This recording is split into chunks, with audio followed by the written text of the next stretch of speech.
For 25 years, Merzbow's Venereology has stood the test of time as a touchstone of extreme music. But before we talk about Venereology, we need to talk about Release Entertainment. Release was a sub-label of Relapse Records that specialized in experimental artists and helped introduce extreme music fans to the likes of Brighter Death Now, Masana, 8-Tracks Morgue, and of course, Merzbow. These days, there's little evidence that Release Entertainment even existed. All of the sub-labels' releases are out of print, there's no mention of it on Relapse's website, and Relapse's Wikipedia page only includes a single sentence regarding it. You can't even find a high-res graphic of the logo online. For whatever reason, Relapse Records has decided to sweep this portion of its legacy under the rug. Venereology was the first Merzbow album to come out on Release Entertainment. It was released sometime in September 1994, but online resources such as Discogs fail to provide an exact date. By that time, Merzbow had already been making experimental noise for the better part of 15 years, and was known throughout the underground as the Japanese god of noise. But his material was mainly self-released or put out on small and obscure independent labels. The release of Venereology on a significantly larger and more well-distributed label meant that a much wider audience would be subjected to Merzbow's punishing sonic attack. Merzbow was very conscious of the fact that he was about to be part of a label that was mostly known for releasing death metal and grindcore albums.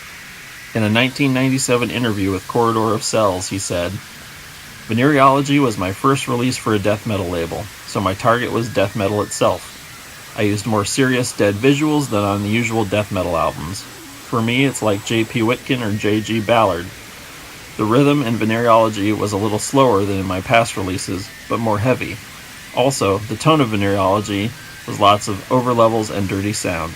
It's important to know that I made Venereology while drinking lots of beer. These essences are all influenced by death metal, but not musically. I liked something more extreme than the death metal rules."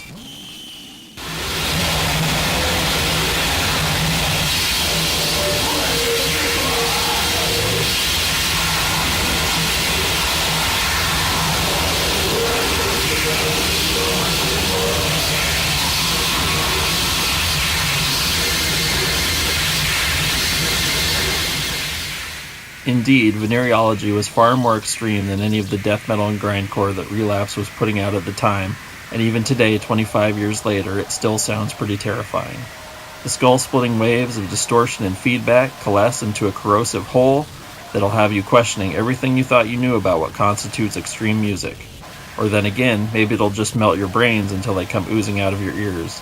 It remains one of Merzbow's harshest and heaviest releases, as well as one of his most visually grotesque. Venereology not only rendered metal's extremity arms race null and void, it also helped introduce a slew of metalheads to the noise and experimental music scenes thanks to Merzbow's partnership with Relapse. It could even be argued that other Japanese artists with a flair for experimentation such as Boris, Melt Banana, and Acid Mother's Temple wouldn't be as well known to American audiences as they are today if Merzbow hadn't first kicked the door down with Venereology, as well as later albums such as Pulse Demon and Toro Machine. Although Relapse still doesn't fully acknowledge the existence of Release Entertainment, they do seem to have come to understand what an important and influential album Venereology is. The label is set to release a completely remastered version of the album on vinyl, with retouched artwork and an extra LP's worth of bonus material in the near future. Release Entertainment is but a distant memory, but Merzbow's legacy as one of the most influential and innovative figures in the history of extreme music lives on, and Venereology remains one of the defining moments of his career.